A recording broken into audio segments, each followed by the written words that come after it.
Alors l'image de Marc Dorcel, c'est le porno chic, c'est le luxe haut de gamme, c'est la luxure, luxure à la française. Donc on a toujours fait finalement des films de niche dans cette industrie-là, qui était le film à positionnement haut de gamme. Ça a toujours été les valeurs de marque dès le lancement de la société il y a 35 ans et on continue toujours dans cette lignée-là. Donc finalement on fait un contenu qui est complètement à part dans cette industrie. Où on est reconnu dans le monde entier, en tout cas des consommateurs, des professionnels et des consommateurs connaisseurs, pour avoir cette patte de porno chic. Finalement, comme dans l'industrie classique, où le luxe à la française est très reconnu, voilà, Marc Dorcel est connu dans le luxe pour la pornographie, ce qui nous permet d'être très présent à l'international. On est distribué dans 56 pays, ce qui pour une petite PME française est pas mal, et comme on est encore un des seuls à investir massivement dans le contenu, on fait très attention à notre ligne éditoriale sur ce côté. Dorcel s'est lancé dans le digital finalement très tôt. C'est Grégory Dorcel qui a lancé les tout premiers sites internet et la première plateforme de vidéo à la demande PC, c'était en 2002 dans Cellvision.com, à l'époque où finalement, le triple play n'existait pas, le haut débit n'existait pas, ou même regarder de la vidéo sur internet n'existait quasiment pas. YouTube a été créé en 2005. Donc c'est sûr que des sites de vidéo en 2002, il n'y en avait pas beaucoup. Ce qui fait que du coup, on a pris très tôt une position et on a appris un métier. Et le chiffre d'affaires a basculé en 2008 entre le digital et le support physique, le matériel et l'immatérialisé. Et maintenant, on tourne à un peu plus de 70% du chiffre d'affaires qui est fait sur la VOD et peut-être 80% sur le dématérialisé. Le web a forcément beaucoup changé l'industrie. L'industrie n'a plus rien à voir avec ce qu'elle existait il y a quelques temps. Certains n'ont pas suivi cette évolution, d'autres acteurs sont nés, comme un peu toute industrie. La seule spécificité de ce métier-là, c'est qu'effectivement, de cette industrie-là, la consommation a complètement changé. L'accessibilité, forcément aussi. Il y a quelques années, le seul moyen de voir un film, c'était d'attendre le premier samedi du mois sur Canal ou d'aller dans un sex shop acheter une vidéo. Internet a permis de se faire livrer à domicile et après Internet a permis de regarder à domicile anonymement. Et donc du coup, forcément, ça a révolutionné les choses. L'effet pervers que ça a, c'est forcément l'effet sur le piratage. Donc le piratage a toujours existé, mais le digital fait qu'on est dans un monde qui est sans frontières, sans légalité. Et du coup, on a des acteurs qui tuent une industrie en pillant le contenu des producteurs, en le diffusant gratuitement. Et là où c'est le plus dangereux, c'est que finalement, les internautes n'ont même pas l'impression qu'ils piratent. Puisque ce site-là ont pignon sur rue, toute la presse les reprend, etc. Or, le contenu qu'ils diffusent est diffusé de manière illégale et en tout cas ne font rien pour contrer tout ça. Donc du coup, forcément, ça change une industrie. Quand vous ne financez pas le contenu et que vous le diffusez gratuitement, il y a beaucoup de producteurs qui se portent très mal. Dorcel se porte bien. Pourquoi? C'est parce qu'on a essayé, on arrive à maîtriser notre diffusion, notre distribution. Donc on ne se retrouve pas dépendant à 100% de diffuseurs ou de distributeurs. Beaucoup de studios sont décédés dans cette crise, donc contrairement à la légende urbaine de c'est vous, avec Internet, ça va, vous ne connaissez pas la crise dans l'adulte. Si, la crise, elle existe et elle existe vraiment. La consommation, elle ne connaît pas la crise. L'achat, c'est autre chose. Marc Dorcel et le DRM, on n'est pas très amis. La preuve, ça doit faire 6 ans qu'on a supprimé tout DRM sur nos sites, qu'on n'en propose pas parce qu'on trouve ça complètement ridicule. Nos contenus sont de toute façon trouvables de manière pirate partout sur le net. Donc, c'est pas pour proposer du DRM que ça va changer grand-chose. La solution n'est pas là. Pire, c'est vous battez pour faire venir du trafic sur vos sites internet, vous vous battez pour avoir le meilleur taux de conversion possible. Et une fois que vous avez fait ces 2 étapes-là, que l'internaute a transformé avec sa CB, finalement, il ne peut pas avoir le contenu parce qu'il n'a pas le navigateur à jour, parce qu'il faut qu'il ait le DRM, etc. Et encore plus quand vous êtes un site adulte où on vous demande de télécharger ou autre, même si ça s'appelle Microsoft, où là, je quitte, je fuis tout, etc. Et donc, du coup, j'ai pensé que ma vidéo n'a pas marché, c'est de la faute de Marc Dorcel, ou alors je me suis fait arnaquer, etc. Et donc, du coup, pourquoi je m'embêterais à continuer à aller payer légalement pour du contenu qui finalement m'apporte plus de contraintes qu'un contenu illégal. Donc, quand vous achetez des vidéos et que finalement vous avez un nombre de licences limité ou un usage, vous pouvez le lire, mais alors c'est que sur votre PC et surtout, vous n'essayez pas de le lire depuis votre smartphone, le contenu contenu ne marchera pas. Voilà, je pense que tant que l'industrie classique, mainstream, s'entêtera à vouloir mettre du DRM, de l'ultraviolet ou autre sur ces vidéos, ils ne feront que favoriser le piratage et ce sera finalement bien fait pour eux. On a utilisé les réseaux sociaux finalement assez tôt chez Dorsel. En 2010, on avait lancé mydorsel.com, qui était le premier film coproduit par les internautes, où on avait récolté en 78 heures plus de 95 000 euros, ce qui était un record à l'époque et je ne suis pas sûr qu'il y ait beaucoup qui l'aient battu depuis, avec en plus une rentabilité pour tous les internautes d'avoir récupéré leur mise, les avantages et 30% de bénéfices. Donc, et tout ça, en fait, ça a lancé un peu des réseaux sociaux, de cette idée d'interaction avec finalement les fans ou les consommateurs ou même les détracteurs et de pouvoir construire des choses avec eux. Très tôt, on leur demandait leur avis sur quelle jaquette prendre, quel type de film choisir, quelle actrice. Et donc c'est comme ça qu'est né aussi mydorsel.com. Et donc du coup, on continue tout ça avec les réseaux sociaux. Est-ce que ça apporte beaucoup d'achats? Honnêtement, assez peu. Par contre, ça nous permet vraiment d'échanger et de faire des choses un peu marrantes avec ces gens. On peut voilà, faire beaucoup le Inside Dorsel pour montrer un peu les backstage, pour échanger, parce que finalement, ils n'ont pas un point de contact. Les réseaux sociaux permettent de toucher des marques. En plus, on a une marque qui est symbolisée par une personne, Marc. Et du coup, ça permet de faire des choses assez sympas avec. Des opérations qui ont pas mal marché, qu'on peut citer chez nous, c'est un tweet l'année dernière pendant le match de qualification des Bleus de la France-Ukraine, où finalement les Bleus avaient très peu de chances de se qualifier. On annonce qu'on offre la VOD gratuite si les Bleus y arrivent. Au début, c'était des commentaires plutôt moqueurs en disant bah, « ça va, vous risquez pas grand-chose parce qu'ils vont jamais le faire ».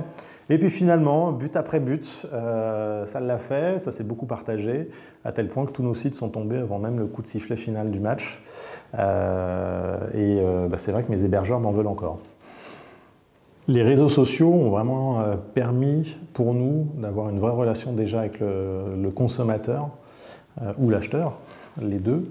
Et du coup, forcément, ça c'est quelque chose qui était complètement nouveau chez nous. Après, en fonction des réseaux sociaux, effectivement, on doit se contourner certaines règles qui sont plus ou moins strictes, parfois plus ou moins absurdes de législation. Voilà, récemment, on s'est fait censurer sur Facebook pour une photo qui n'avait rien de pornographique ou autre. Donc finalement, la situation a été rétablie par Facebook et tant mieux. Pour autant, c'est difficile de mettre des liens sur ces sites-là, de mettre certains types de photos. Donc du coup, on a d'un côté une image de marque qui peut se softiser alors que finalement, on vend toujours du contenu pornographique. Et de l'autre, une rentabilité qui est quasiment nulle. Et c'est pour ça qu'on n'a pas de CM chez nous. Parce que du coup, on diffuse des contenus sur lesquels c'est plus de la visibilité que entre guillemets, de l'affiliation web classique. Donc il y a des réseaux sociaux qu'on abandonne complètement parce que finalement le temps passé dessus n'en vaut pas la peine. Donc on va utiliser chacun des réseaux pour la valeur ajoutée qu'il peut apporter et pour la liberté qu'il peut nous permettre. Effectivement, un Tumblr, on peut aller sur des images pornographiques, ce qui n'est pas le cas sur un Instagram, puisque c'est Facebook-like. Pour autant, voilà, il y a des choses ce week-end, on a tenté le premier test, on fait souvent des jeux concours sur les réseaux sociaux. Premier test de jeu concours sur Instagram, ça n'a pas du tout marché. Donc voilà, on ne va pas réutiliser ce réseau-là pour faire les jeux concours. Là, on s'amuse un peu en ce moment sur Snapchat. Finalement, c'est un réseau qui a beaucoup plus marché, qui était beaucoup plus réactif et créatif sur ce côté-là. Le contenu amateur qui est diffusé sur les réseaux est du contenu qui est fait par des professionnels, par des boîtes de prod et qui produisent du contenu amateur. Mais c'est absolument pas monsieur et madame Michu qui se sont filmés et qui ont diffusé ça sur Internet, ça n'existe quasiment pas. Enfin, c'est tellement marginal qu'on peut dire que c'est nul. Donc ça, c'est le premier point. Ensuite, du coup, ce contenu qui est diffusé là, il est diffusé par des vraies entreprises qui sont derrière. C'est absolument pas de l'UGC classique. Ce sont vraiment les sites qui éditorialisent un maximum leur tube pour pouvoir générer le maximum d'audience. Donc ils vont directement parfois s'abonner chez nous pour pirater la scène exclusive dès qu'on la sort pour qu'une heure après elle soit sur leur tube et diffusée gratuitement parce que eux ne vivent que de l'affiliation ou de la publicité qui peuvent mettre derrière et pas de la publicité qui renvoie vers des sites adultes payants mais sur des sites de rencontres et des sites de livecam. Et donc du coup c'est très difficile de faire avec ça. Vous pouvez faire tout ce que vous voulez, de déclarer du DMCA, à envoyer des demandes de retrait de contenu. Certains sites les respectent, certains sites ne les font pas. Certains, bizarrement, on va revenir la vidéo 2 jours après avec d'autres tags, etc. Donc vous pouvez embaucher une armée de Mexicains pour essayer de contrôler ça, vous n'y arriverez pas. Et ces sites-là n'en ont rien à faire, puisque de toute façon, ils sont hébergés dans des paradis fiscaux, dans des paradis légaux, pour justement éviter toute attaque, et en plus ne respectent absolument pas le contrôle parental. Donc du coup, essayer de les combattre, c'est très difficile, en tout cas en frontal sur ce côté-là, tant qu'il y a une législation un peu sans frontières sur le net. Voilà, ce serait autre chose que de la pornographie, et ça existerait dans le monde réel. Je pense que les lois seraient sorties beaucoup plus vite, mais comme c'est de la pornographie, effectivement, il n'y a personne qui va essayer de prendre un étendard pour défendre une industrie qui finalement est créatrice également d'emplois. Et de taxes, puisque nous sommes également lourdement taxés. Ensuite, on a lancé le 3e point de notre côté, un site qui s'appelle xillimité.com, qui est notre offre de SVOD illimité, donc un peu un Netflix version X, et qui propose pour 10 € par mois de consommer tout le contenu de nos sites en illimité, que ce soit de nos studios, des studios que nous agrégeons. Et donc du coup, c'est une offre voilà, un peu la Netflix ou la Spotify, qui est pour amener des gens qui jusqu'à présent consommaient de manière illégale vers les ramener vers le droit chemin entre guillemets de la légalité, ou en tout cas de permettre au financement des œuvres derrière. Netflix, non, on ne le voit pas comme un concurrent, dans le sens où Netflix, étant une société américaine, ne proposera, je pense, jamais du contenu adulte. Donc de ce côté-là, ça ne va pas être un concurrent. Là où on va le voir effectivement entre guillemets d'un mauvais œil, c'est que ça va être du temps de cerveau ou de temps humain devant un écran disponible, et donc du coup les gens vont passer plus de temps là-dessus. Et sur ce qu'on peut imaginer, un peu comme on parle du trafic du web, si on parle du trafic en IPTV, quand un opérateur va proposer l'offre Netflix sur sa plateforme, l'abonné derrière ira sur le service de Netflix, il n'ira plus forcément sur les autres services de vidéo à la demande, et donc du coup, là où nous sommes présents, et donc du coup, indirectement, effectivement, là, c'est quelque chose qui nous fera du mal. Alors, en termes d'innovation, la 3D, pareil, on a produit les premiers contenus adultes en 3D en 2010, donc ils sont très intéressants parce qu'on les a vraiment pensés et conçus pour la 3D, contrairement à tout ce qui est sorti où c'était de l'upscale, de la 2D, etc. Donc on a vraiment repensé le tournage, le montage dédié aux effets de 3D. C'était très intéressant visuellement, en termes d'expérience aussi client. Après, il faut aussi que le réseau de distribution et de diffusion existe, qui n'est pas encore là. Donc pour le moment, on n'a pas reproduit de nouveau. On a produit une centaine de contenus en 3D. Voilà. Pour le moment, la 3D s'arrête là. Tant qu'il y a le sans lunettes avec des effets de jaillissement assez intéressants n'existe pas, nous n'avancerons plus dans la 3D. Concernant la télévision connectée, on a finalement les mêmes contraintes que les réseaux sociaux, c'est-à-dire la législation des stores. Donc que ce soit finalement pour un téléviseur LG ou pour un smartphone Apple, la contrainte, elle est est-ce que le store autorise. Donc il y a certains stores qui autorisent des applications adultes, d'autres non. Moi, le paradoxe qui m'énerve toujours, c'est un peu le cheval de Troie qu'avait utilisé Steve Jobs pour dire qu'il n'y aura jamais de porno sur son iPhone, etc. Donc de bannir toute application porno sur l'App Store. Donc je n'ai rien à redire si c'est effectivement son intérêt. Par contre, s'il veut vraiment éviter qu'il y ait tout porno sur son iPhone, il vaut mieux qu'il développe un vrai système de contrôle parental plutôt que de juste dire c'est l'App Store, parce que finalement on lance Safari et on accède à ce qu'on veut où on veut, et donc du coup confier ça à des mineurs, c'est tout aussi dangereux, voire plus dangereux. Donc je pense que le problème n'était pas de contraindre l'App Store, parce que finalement je suis un adulte et j'ai mon iPhone qui est déclaré comme un iPhone d'adulte, je ne peux pas accéder à du contenu tel que je le souhaiterais, etc. Donc c'est compliqué. L'OTT est un marché encore très naissant. Comme certains stores n'autorisent pas les contenus, voilà, nous, pour parler du marché français, l'OTT n'existe quasiment pas. En plus, nous avons des contraintes légales d'accès qui rendent l'accessibilité aux services quasiment impossible. Donc honnêtement, c'est sûr que là, ça favorise énormément le piratage, parce que vu qu'on ne respecte aucun contrôle parental, on va aller sur ces services-là, ils sont plus simples d'accès. Et ensuite, vous devez encore payer avec votre télécommande. Donc autant ça a mis des années avant de payer sur son ordinateur, sur sa télé. Je pense qu'on a encore quelques années, malheureusement.